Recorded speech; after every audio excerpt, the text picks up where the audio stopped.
Pero es que vamos más allá con la inteligencia artificial. Y es que es generativa, y lo de generativa no es baladí. Generativa significa que cuando algo no lo sabe, se lo inventa. Y eso también lo hace mucho DeepL. DeepL no se lo inventa, pero lo omite. DeepL, cuando hay una frase que no entiende bien porque es muy larga, es muy enrevesada, muy lo que sea, se la carga totalmente. Sin ningún tipo, o sea, ni siquiera te marca a lo mejor en el texto que te da como, oye, mira, te la dejo tal cual en el idioma original porque esto no lo he sabido traducir. No, se lo carga y como tú el resto lo ves más o menos coherente, locuaz o lo que quieras llamarlo, no te das cuenta de que haya faltado una frase, dos, tres. Pero es que la inteligencia artificial como ChatGPT lo que hace es que encima hay cosas que se las inventa. Entonces ya no es solo que te falta una frase, sino que es que encima a lo mejor hay una frase que el original no está diciendo. Entonces, yo como traductora, si me pasan un texto así, tengo que andar con 1000 ojos para asegurarme primero de que no faltan frases o que lo que está traducido es real, es veraz, o sea, es lo que dice el original. Entonces es un trabajo que al final eso ya no es traducir.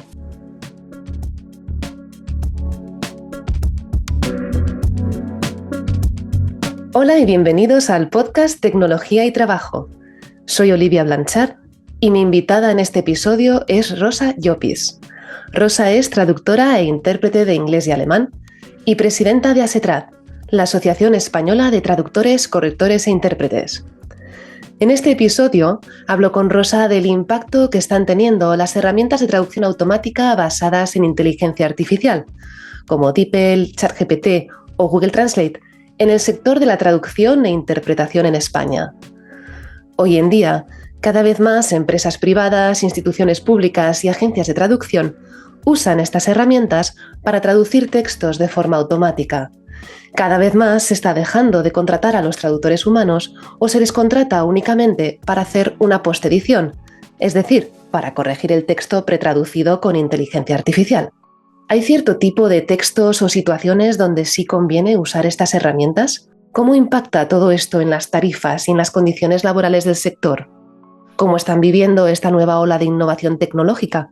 Las personas que se dedican a este oficio, en su mayoría mujeres, muchas de ellas autónomas y sin una fuerza sindical que las respalde. ¿Nos imaginamos un mundo sin traductores humanos? Como se refleja en este episodio, estas preguntas son importantes y relevantes, no solo por lo que se está viviendo en el sector, sino también porque el empobrecimiento del lenguaje, debido a un uso indiscriminado y cada vez más extendido de traducciones automáticas, tiene consecuencias sociales y culturales de un valor incalculable.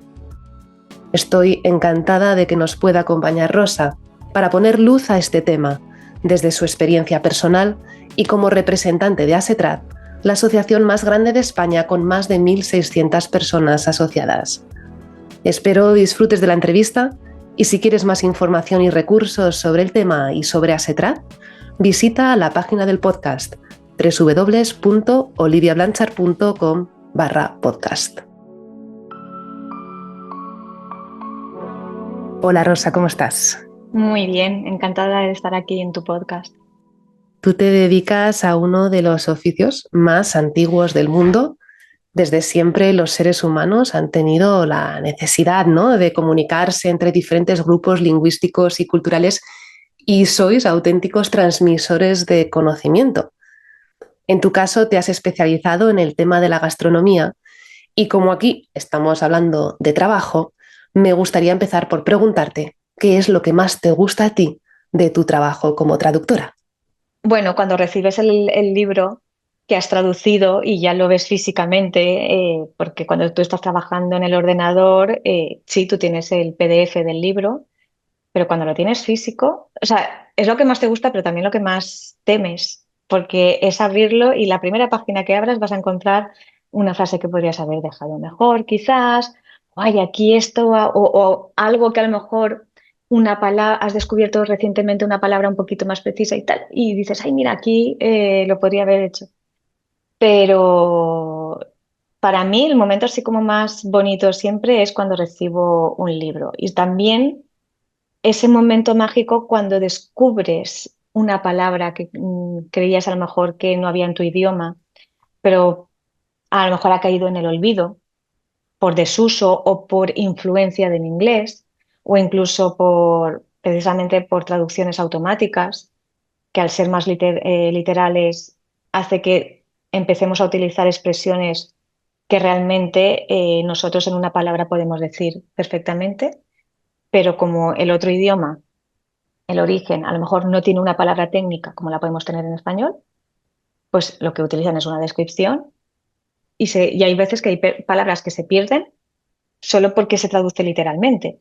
Claro, es un momento mágico decir, ostras, acabo de descubrir una palabra preciosa que tenemos y que ha caído en el olvido y cuando encima además lo comentas con la editorial, le gusta y quiere que la utilices, o sea, y te sientes que estás como recuperando una palabra que había caído en el olvido, es muy bonito. Y tiene mucho de investigación y de creación, ¿no? Mucha creatividad, por Mucho. lo que dices. Creatividad hasta cierto punto, porque tú no puedes ser más creativo que el autor, pero la documentación sí. O sea, yo me paso más tiempo documentándome, leyendo, investigando y confirmando que a lo mejor tecleando en sí. Y eso nos Ujú, pasa a todos los traductores. ujú. Este punto es súper importante y tú ya, bueno, ya lo has mencionado, ¿no? El uso de la traducción automática ya has mencionado un poquito el impacto que eso puede tener en cuanto a la variedad, ¿no? de vocabulario. Entonces, cuéntanos un poco en todos los años que llevas en tu profesión, ¿de qué manera has usado tú las herramientas tecnológicas? Bueno, yo las he utilizado desde el primer día. Yo empecé a estudiar la carrera y ya existían programas de traducción asistida por ordenador, ¿no? Las TAO, que llamamos nosotros. Y entonces, claro, a mí ya en la carrera me enseñaron a utilizar esos programas específicos que te ayudan a traducir mejor. Son herramientas que nos ayudan a ser mucho más eficientes y muchos más coherentes con nuestro trabajo, con el vocabulario, por ejemplo. Y además nos permite meter glosarios, nos permite incluso a lo mejor utilizar una memoria que le llamamos nosotros. Pues bueno, son herramientas que nos ayudan a hacer mucho mejor nuestro trabajo. O sea, más eficientes, pero también más, no sé, como más calidad, por así decirlo. Pero hoy en día hay muchísimas más herramientas y algunas, digamos, que son específicas, pensadas para los traductores o para gente que trabaja con idiomas y otras, pues bueno, pues como el traductor de Google, que está muy bien, pero tiene otros usos. O sea, el traductor de Google es para esa persona que no traduce, pero necesita hacerse una idea de qué dice esa página web. O sea, a lo mejor yo quiero irme de viaje a Japón y la página web está en japonés o está en inglés y yo mi nivel pues no es el apropiado, pues bueno, es una herramienta muy útil que tú le apretas a un botón y te haces una idea de lo que, pues no sé, de esta prefectura, qué es lo que puedo visitar, por ejemplo. Ahora, para traducir documentos, no. O sea, para traducir algo que se tiene que publicar o que se tiene que presentar de alguna manera o que se va a utilizar de alguna manera como apoyo o lo que sea, pues ya no. Y entonces, qué estáis viendo vosotros en el sector? Porque es una distinción muy buena que haces, ¿no? Entre aquellas herramientas que son para el uso profesional por parte de los profesionales, ¿no? Luego tenemos otras herramientas que para nuestro día a día de personas que no somos traductores profesionales nos pueden ayudar en un momento dado para salir del paso y traducir algo rápido que más o menos se entienda, pero lo que se está viendo es un uso casi indiscriminado, ¿no? de las herramientas de la traducción para precisamente hacer esto que dices que no se debería hacer, que es traducir textos a un nivel que se espera una calidad que luego no se ofrece. ¿Cómo estáis viendo? Pues estamos viendo, pero de esto ya hace tiempo, pues por ejemplo, instituciones públicas que traducen sus páginas web con traductor de Google o con DeepL o ahora con inteligencia artificial. Hace unos años, hará 6, 7 años, hubo un caso muy sonado de la Oficina de Turismo de Santander que tradujo toda la página web con el traductor de Google. Y había barbaridades como casco antiguo, como Old Helmet, o sea, literalmente un casco Mm. antiguo. Y así toda la página web. Entonces, claro, o sea, fue muy sonado, se criticó muchísimo, salió en periódicos, claro, tuvieron que, pues bueno, rectificar. Pero si esto pasó hace 6, 7 años, sigue sucediendo. O sea, pues a lo mejor la oficina de turismo de Santander ya ha aprendido la lección y ya no lo vuelve a hacer. Pero sigue habiendo instituciones públicas que siguen traduciendo sus páginas web. Y de la misma manera que lo hace una institución pública, lo hacen empresas, sobre todo, pues eso, empresas.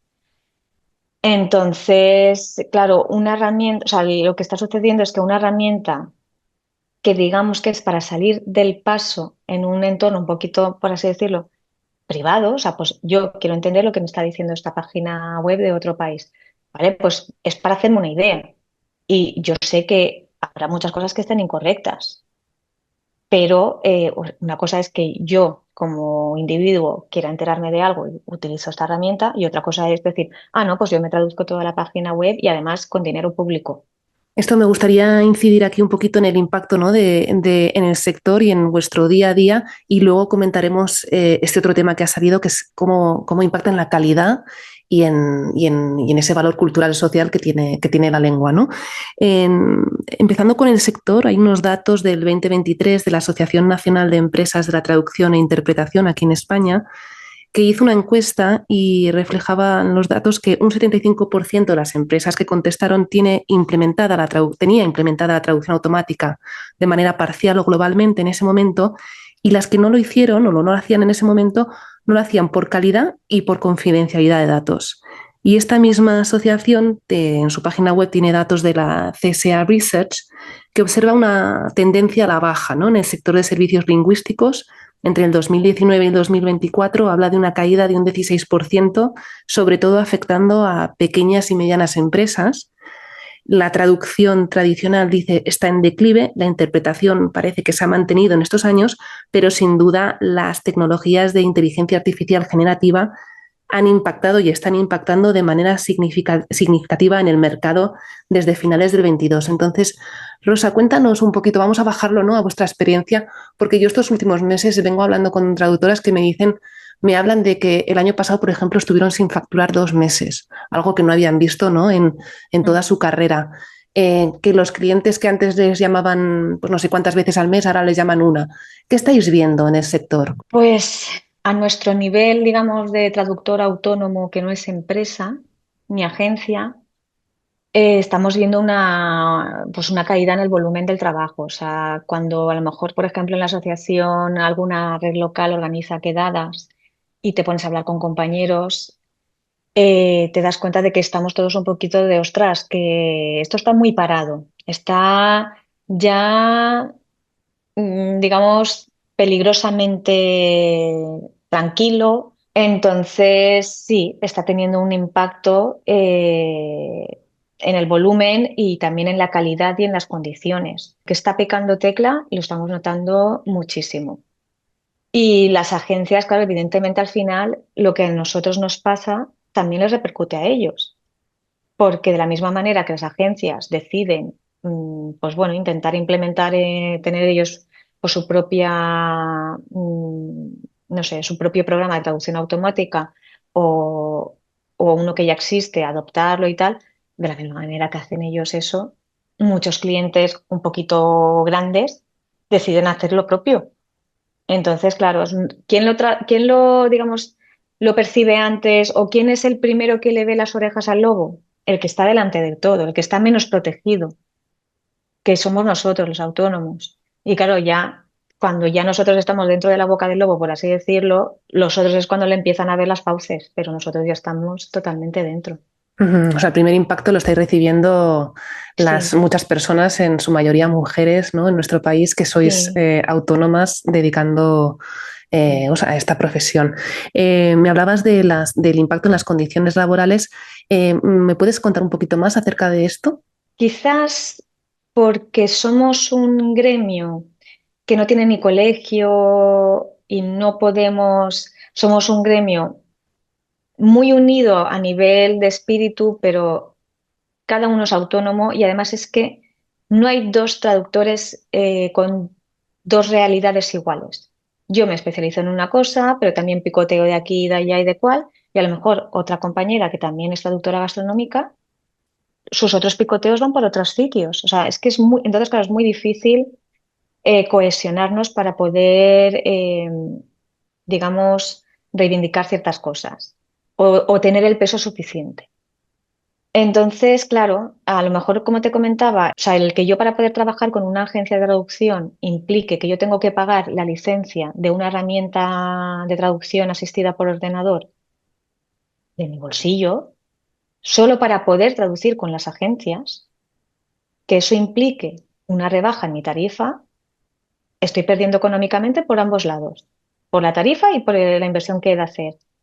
Entonces, claro, ahí ya tenemos un problema en las condiciones, pero es que además muchas veces se entiende que el hecho de que yo tenga esta herramienta voy a traducir mucho más rápido, con lo cual o sea, los plazos de entrega son más breves.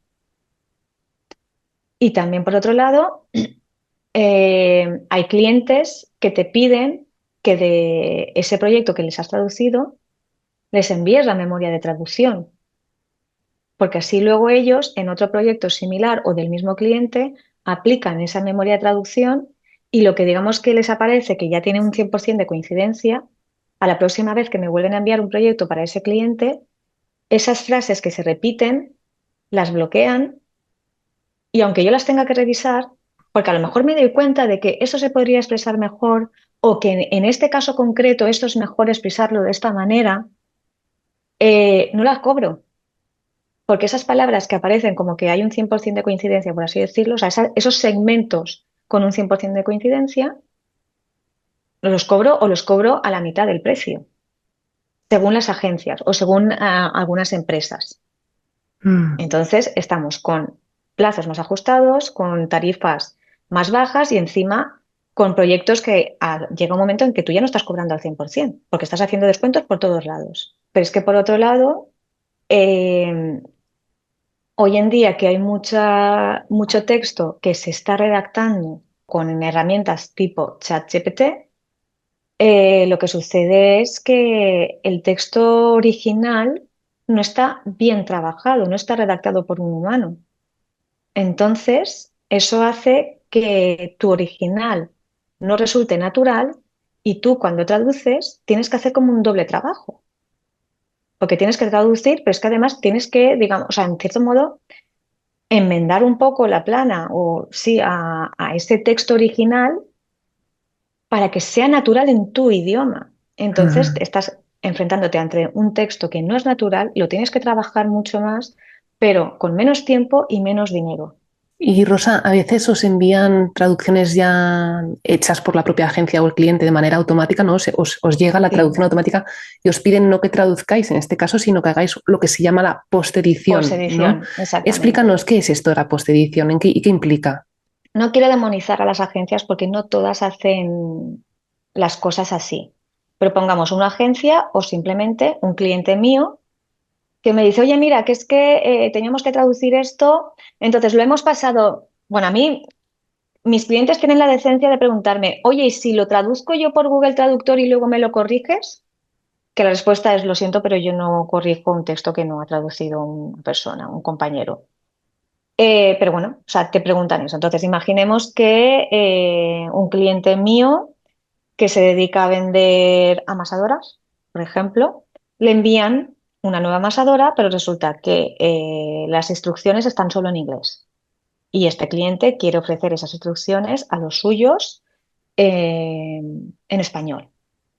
Y entonces me dicen, oye Rosa, por favor, traduce esta. ¿Cuánto costaría traducir este manual de instrucciones? Cuesta tanto. Uy, qué caro. Oye, ¿qué te parece si lo vamos a traducir por nuestra cuenta? Y lo vamos a traducir por nuestra cuenta significa que lo paso por el traductor de Google, por DeepL, por una inteligencia artificial. O sea, un traductor lo primero que hace es mantener la coherencia. O sea, si ha decidido que el gancho amasador se llama gancho amasador, se va a llamar gancho amasador todo el rato. Una inteligencia artificial, un traductor automático, un lo que sea, unas veces te lo va a traducir por gancho amasador, pero otras te lo va a traducir por garfio, porque en inglés es hook, y otras veces te lo va a traducir por, yo qué sé, anzuelo, ¿vale? Porque no es consciente de que tiene que mantener la coherencia, no piensa. Incluso la inteligencia artificial que nos parece que piensa, no piensa. Entonces, Ya tenemos un trabajo ahí enorme de ver de qué manera se ha decidido traducir esto, las mil y una maneras que se le puede haber ocurrido, y enmendarle la plana por ahí, unificar esa terminología. O sea que yo ya no estoy traduciendo, estoy corrigiendo como si fuera un niño pequeñito. Pero después, estos programas, sobre todo tipo DeepL y traducción automática, DeepL ya tiene un procesamiento del lenguaje, digamos, neuronal que ya produce textos que aparentemente son más naturales en español. Pero eso no significa que suene natural, que sea la manera en la que se dicen las cosas en ese ámbito o que sea nuestra manera natural de decir las cosas. Entonces, yo ya tengo que estar detectando, o sea, corrigiendo frases que sí, a nivel gramatical y a nivel sintáctico son correctas, pero que no es la manera de expresar las cosas en gastronomía o en yo qué sé, en traducción técnica, o sea, en un texto técnico o en un texto médico. Sí, a lo mejor sujeto, verbo, predicado, todo está muy bien, pero no es como lo expresan los profesionales de esa lengua y a mí me contratan para que el texto resultante suene como si lo ha escrito un profesional de X ámbito en español. Eh, entonces, o sea, hay construcciones que no son naturales, pero es que además hay construcciones que por lo que sea en inglés porque es mi lengua de trabajo, son más largas y en español basta con una palabra. O sea, por ejemplo, para un angloparlante es fry the onion over low heat for 20 minutes, por ejemplo. Until golden brown and soft. Esa frase larguísima que tiene el inglés, en español es sofríe la cebolla. Punto. Pues eso, una inteligencia artificial no te lo hace. O un traductor de Google o lo que sea. Pero es que vamos más allá con la inteligencia artificial. Y es que es generativa. Y lo de generativa no es baladí. Generativa significa que cuando algo no lo sabe, se lo inventa. Y eso también lo hace mucho DeepL. DeepL no se lo inventa, pero lo omite. DeepL, cuando hay una frase que no entiende bien porque es muy larga, es muy enrevesada, muy lo que sea, se la carga totalmente, sin ningún tipo, o sea, ni siquiera te marca a lo mejor en el texto que te da, como, oye, mira, te la dejo tal cual en el idioma original porque esto no lo he sabido traducir. No, no, se lo carga y como tú el resto lo ves más o menos coherente, locuaz o lo que quieras llamarlo, no te das cuenta de que haya faltado una frase, dos, tres. Pero es que la inteligencia artificial como ChatGPT lo que hace es que encima hay cosas que se las inventa. Entonces ya no es solo que te falta una frase, sino que es que encima a lo mejor hay una frase que el original no está diciendo. Entonces, yo como traductora, si me pasan un texto así, tengo que andar con mil ojos para asegurarme primero de que no faltan frases o que lo que está traducido es real, es veraz, o sea, es lo que dice el original. Entonces es un trabajo que al final, eso ya no es traducir, eso es por un lado, o sea, es prácticamente, de hecho, muchas veces les decimos, es que esto es para olvidarnos de este texto y partir de cero otra vez. Por eso muchas veces, o sea, muchos nos negamos a no hacer ese tipo de posediciones, porque es que acabas antes traduciendo desde cero. Y quizás el nombre de postedición no refleja, ¿no? De una manera muy precisa todo este No, proceso que estás no, describiendo, ¿no? También. porque parece que es poner una coma aquí Mm, y mejorar esta frase allá y cambiar ujú, esta palabra, cuando no, o sea, es muy tedioso y es mucho más cansado editar que traducir. ujú. Esto me lo habéis dicho varias traductoras con las que he hablado Desgasta mucho. que es cognitivamente cansa mucho más y dices, mira, mejor lo hago yo desde cero. Y además esto que dices del tiempo, ¿no? Porque a mí una de las quejas que me han llegado es que me están reduciendo la tarifa a la mitad, pero a mí no me lleva la mitad de tiempo post-editar, No, entre comillas, este texto, como si lo hubiera hecho yo de entrada, ¿no? Porque antes has mencionado todo el tiempo que va a la investigación, a entender el contexto, a entender la cultura en la que está situada ese texto, ese momento histórico, todo ese proceso, como tú bien dabas el ejemplo, ¿no? Ahora de la cocina, eso la máquina no te lo puede hacer y eso también es necesario, ¿no? y además tú muchas veces, hay veces que hasta que tú no has traducido a lo mejor un texto larguísimo y no has llegado hasta casi al final, no te das cuenta de, ay, es que esto es mejor traducirlo así, que esto está mejor así traducido, porque hasta que no te adentras mucho en el texto, hay muchos términos o muchos conceptos, muchas ideas Mm, que no acabas de entender del todo. Claro, pero yo sé cómo lo he estado traduciendo desde el primer momento. Entonces, para mí, corregir eso en mi traducción es mucho más fácil y mucho más rápido. En una traducción que yo no sé la máquina cómo la ha interpretado y encima cada vez lo está interpretando de una manera, yo me vuelvo loca. Y además, en esa posedición, yo no me adentro de la misma manera en el texto como cuando lo traduzco. ujú. Es una cosa muchísimo más superficial. Entonces, jamás, jamás, jamás estará tan bien como una traducción hecha desde cero y por una persona profesional que sabe lo que está haciendo. Y como decías tú, Rosa, no eres la única que dice ante un cliente que le propone esto, decir, mira, yo esto no lo voy a hacer, ¿no? Solo corrijo textos que Mm. han sido traducidos por una persona humana, pero esto tiene una Ya no por una implicación, sí. persona humana, sino también por un profesional, alguien que sepa lo que está haciendo. Porque hay clientes que te dicen, no, esto lo ha traducido este compañero que habla inglés, ya, el compañero Mm. que estuvo un mes en Irlanda. Es que tampoco me sirve.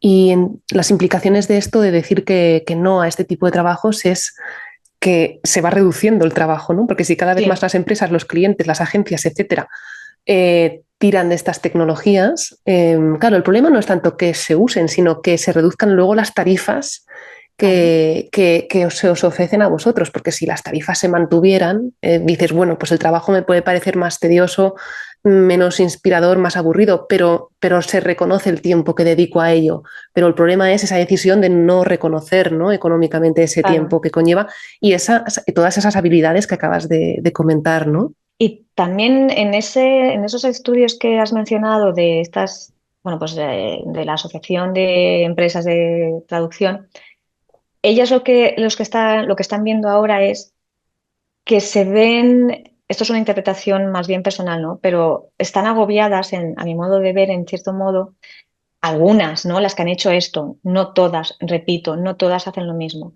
Pero hay algunas agencias que, por un lado, han bajado tanto la tarifa a los traductores, a sus colaboradores, traductores, intérpretes, lo que sea, y también han bajado tanto su propia tarifa de cara al cliente que se están quedando sin margen ya para negociar ni con el cliente ni con el colaborador externo. Porque cuando mi tarifa ya es tan baja, tan baja, tan baja que no me compensa ni encender el ordenador, sencillamente ya te digo que no quiero trabajar contigo. Porque de verdad no me compensa sentarme. Entonces, si esas agencias no tienen esos colaboradores y encima las empresas están tan acostumbradas a apretar, apretar, apretar y que siempre digan que sí, a bajar la tarifa y llega un momento en que a la propia agencia no le compensa trabajar, o sea, poner a quien sea de su empresa a encender el ordenador para eso, o sea, lo que se están viendo es que han bajado tantas las tarifas que ahora les está repercutiendo eso, lo que decía antes. Nosotros ya estamos dentro de la boca del lobo, ellos están ahora viendo las fauces. Entonces, esas reivindicaciones que llevamos mucho tiempo haciendo, y además muchas veces hemos estado advirtiendo de que esto no era solo malo para nosotros, sino también para esas agencias, pues ahora están viéndolo. Y es eso, o sea, es que hace años se comentaba que en los años 90 se estaba cobrando lo mismo y era una buena época, pero, o sea, que decir que, o sea, que ahora mismo se estaba o sea, cobrando por palabra lo mismo, digamos, en los 2010 se estaba cobrando más o menos lo mismo que en los años 90. Una tarifa que era buena en los años 90, pero con el nivel adquisitivo o el nivel de vida o el coste de vida de los 2010. Ahora es que estamos cobrando o sea, están intentando que cobremos por debajo de eso. O sea, es que ya no estamos ni cobrando lo que se cobraba en los años 90. Estamos cobrando por debajo y encima con la vida cada vez más cara. Y encima con herramientas que o sea, cada vez nos piden más herramientas. Y esas herramientas, como cada vez están incluyendo más cosas, cada vez son más caras. Con lo cual es que es todo el rato, o sea, el margen que se nos queda a nosotros cada vez es más finito, más finito, más finito.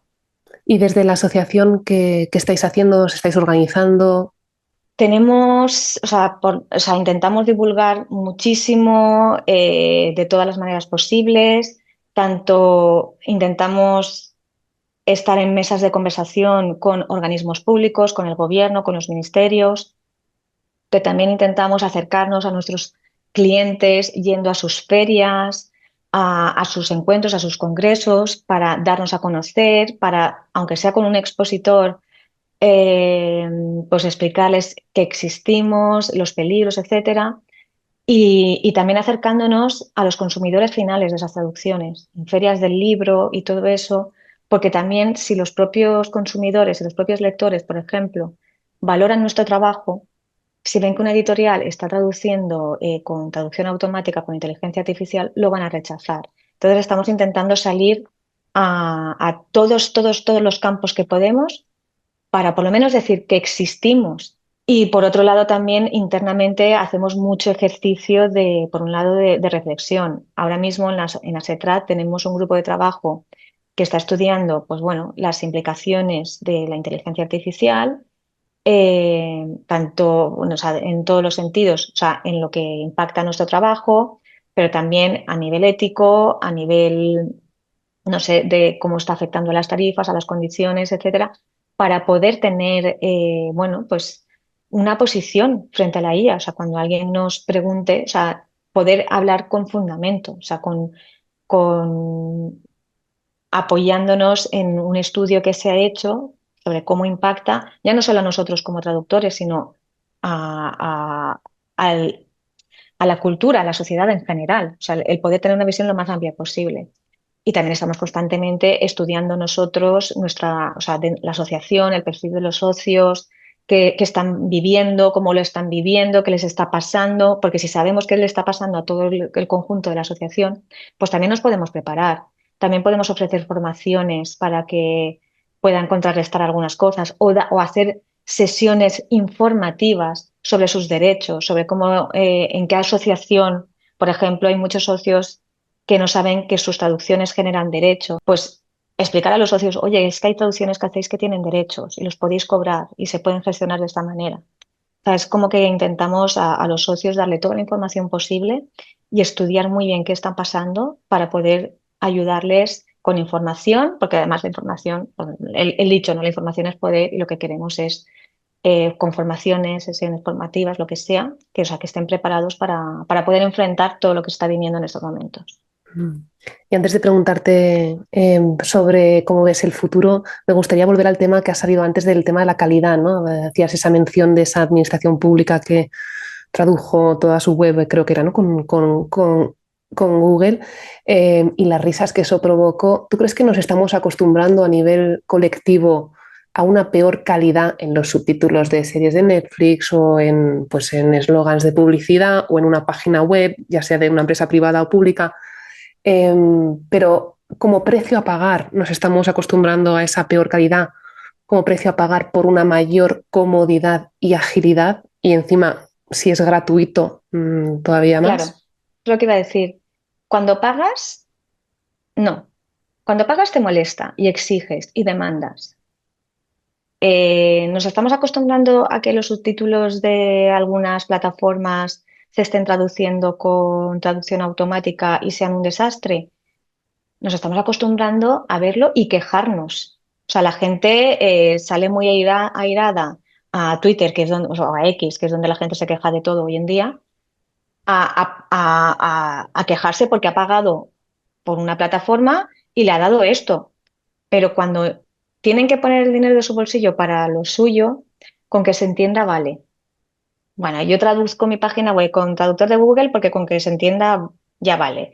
Traduzco este correo para negociar una colaboración con esta empresa de Estados Unidos para que se entienda. O sea, con que se entienda ya me vale. O sea, es como cuando tú has pagado un producto, quieres que esté perfecto, pero cuando a lo mejor eres tú el que tiene que poner el dinero para que ese producto tuyo esté perfecto, con que se entienda, vale. Entonces sí que es verdad que se está implantando mucho ese con que se entienda, vale. Y el problema está en que muchas veces no se entiende y no nos damos cuenta de que muchas veces la persona que consume esa traducción no tiene por qué ser nativa o no tiene por qué tener ese nivel lingüístico suficiente como para entender lo que quiere esa máquina que tú entiendas.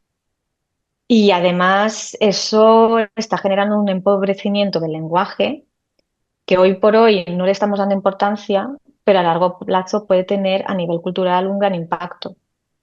porque, digamos, el lenguaje es muy difícil de procesar y es lo que hace, o sea, está ligado al pensamiento precisamente por eso, o sea, porque o sea, sin lenguaje no podemos pensar.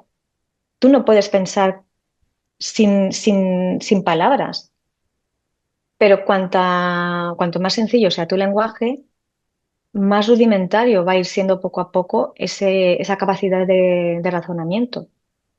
Entonces, a nivel cultural, hoy no, es algo que yo me da la sensación de que no se está valorando, pero yo me doy cuenta de que poco a poco, con el tiempo, no digo mañana, no digo dentro de un año o dos, pero a lo mejor dentro de 10 15 años, yo creo que va a tener un impacto a nivel cultural muy, muy grande. ¿Cómo ves el futuro, Rosa? Yo tengo esperanzas de que todo ese trabajo que estamos haciendo en las asociaciones y los propios traductores, ya no a nivel colectivo, sino individual, de defender nuestro trabajo, de intentar dignificarlo, de hacer a la gente entender que es mucho más complicado de lo que parece. Eh, Creo que eso al final va a acabar calando y se nos va a acabar, o sea, se nos va a seguir valorando. O sea, yo no quiero pensar que, o sea, no creo que volvamos a ser aquí, o sea, nunca nos van a tener como si fuéramos, yo qué sé, premios Nobel de algo, pero que quiero pensar que la gente, por un lado, se va a dar cuenta de que, de la misma manera que Google no nos hemos dado cuenta que no es Dios, de la misma manera que nos hemos dado cuenta de que Wikipedia no tiene todas las respuestas, pues la gente se dará cuenta de que la inteligencia artificial no es la panacea. O sea, yo creo que ahí hay un proceso. También tengo la esperanza de que todo ese trabajo que hacemos al final haga que la gente vuelva a tenernos presentes y vuelva a respetarnos, ya no a valorarnos, sino a respetarnos como profesionales. Quiero pensar que ahora estamos en un momento pues, en el que los clientes, las agencias, las empresas quieren probar esta nueva tecnología y se darán cuenta de que no es la solución que ellos creen que es y volverán a respetar nuestro trabajo. Y me gustaría pensar que, bueno, pues que las tarifas por lo menos se recuperarán un poquito. Me gustaría pensar eso. O sea, yo estoy esperanzada, pero soy muy consciente de que para que eso se consiga, tenemos que estar trabajando mucho. Tenemos que estar todo el rato siendo muy pesados, saliendo, poniendo muchos esfuerzos en las asociaciones, invirtiendo dinero para estar en todos esos foros y preparando charlas, ponencias, material divulgativo para que llegue a todo el mundo, desde mi posible cliente empresarial a mi posible lector final. Mm. A mí había una compañera tuya que me decía, a mí no me des un kit digital, una web nueva, ¿no? Que es la Mm. subvención que ha ofrecido estos años el Estado. Dice, a mí págame un máster para salir de este sector porque no tengo futuro, ¿no? En este sector a nivel individual, a nivel personal, ¿no? Hasta que se cumpla, esperemos eso que dices de que se respete más vuestro trabajo, me imagino que muchas personas están planteando salir. Sí, y de hecho yo lo veo. O sea, hay muchos compañeros que ante esta situación pues están buscando la vida por otro lado y es totalmente comprensible. Sobre todo hay muchos compañeros, sobre todo ya con, o sea, que se ven cerca, por así decirlo, ya no de la jubilación, sino de esa época en la que necesitas que tu cotización sea alta para tener una buena pensión el día de mañana. Entonces se ven ante esta situación y dicen, mira, yo lo siento mucho, ya no puedo más, me voy a asegurarme o sea, mi pensión, mi vejez. Y es muy, muy razonable. También a compañeros, por otro lado, que se acaban de a lo mejor graduar y ven el futuro tan negro que sencillamente dicen, mira, no merece ni la pena. Y ya se están metiendo, porque lo bueno que tenemos es que somos muy versátiles en otros campos, pero ni siquiera intentan empezar como traductores. Casos así conozco mucho. Y también veo a compañeros, pues que a lo mejor, pues compañeras sobre todo, pues que, jolines, que son madres, tienen varios hijos, tienen una hipoteca que pagar, tienen lo que sea, pues es que necesitan que entre dinero, porque solo con lo que a lo mejor ellas ganan y gana su pareja, pues a lo mejor no es suficiente. Entonces se tienen que asegurar el sustento de su familia. Entonces, pues hay mucha gente que es de, mira, pues lo siento mucho, a mí me encanta mi profesión, pero llega un momento en que tenemos que ser prácticos. Y es totalmente razonable y no es para nada criticable, al contrario, o sea, yo entiendo que conlleva una decisión personal muy trabajada y a veces muy dura el tener que decir, mira, me encanta mi profesión, pero no puedo vivir de ella, voy a buscar otra cosa. Entonces estamos viendo en estos momentos a mucha gente que se está replanteando mucho la profesión y buscando, hay gente pues que a lo mejor intenta compaginarlo con otras cosas y hay gente que directamente dice, mira, no, lo siento mucho, se acabó, me voy a otro sector. O bien porque estoy empezando y no le veo sentido empezar, o bien porque ya estoy en una época en la que tengo que pensar en mi jubilación, que no es que estén a las puertas ya, pero hay que pensar a largo plazo y no les compensa seguir luchando. Ujú. ¿Quieres lanzar algún último mensaje antes de despedirnos? Pues me gustaría sobre todo, por un lado, recordar a quien oiga esto que la traducción es una profesión muy antigua, o sea, lleva con nosotros, o sea, con la humanidad casi desde que se empezó a escribir y a hablar, por así decirlo, y, y creo que no es baladí. O sea, creo que somos una profesión que ha hecho que el mundo sea capaz de estar interconectado. Y es una profesión que no se tiene que infravalorar, que conlleva un trabajo de verdad que hay veces que es o sea, muy artesanal. Y es una profesión que es muy bonita, que merece que se trate con respeto y que a los traductores, a los que ejercemos esa profesión, a los traductores e intérpretes, que se nos traten con dignidad. O sea, que no se piensen o sea, que cualquiera lo puede hacer o que la típica frase de, ay, no, bueno, con la inteligencia artificial no vas a tener trabajo ahora. O sea, eso ya ese simple comentario ya es una falta de respeto, con lo cual respetar eso, o sea, que somos gente que estamos tendiendo puentes constantemente y estamos permitiendo que el mundo cada vez esté más interconectado. Y es una profesión muy bonita, muy vocacional, pero no por ello hay que hacerla gratis. Pues muchas gracias, Rosa. Espero que tu mensaje llegue lejos. Muchas Y gracias. muchísimas gracias por pasar este rato aquí conmigo y con todos nosotros que están escuchando. Y te Un deseo todo lo placer. mejor a ti personalmente y a toda la asociación Gracias. y todas las personas que se dedican a esta profesión. Muchísimas gracias. Gracias por habernos hecho un hueco y por darnos voz. Muchas gracias. Un abrazo fuerte. Si te ha gustado esta entrevista, puedes escuchar el resto de episodios en Spotify y YouTube. Y si quieres saber más acerca de mi trabajo, visita mi web www.oliviablanchard.com.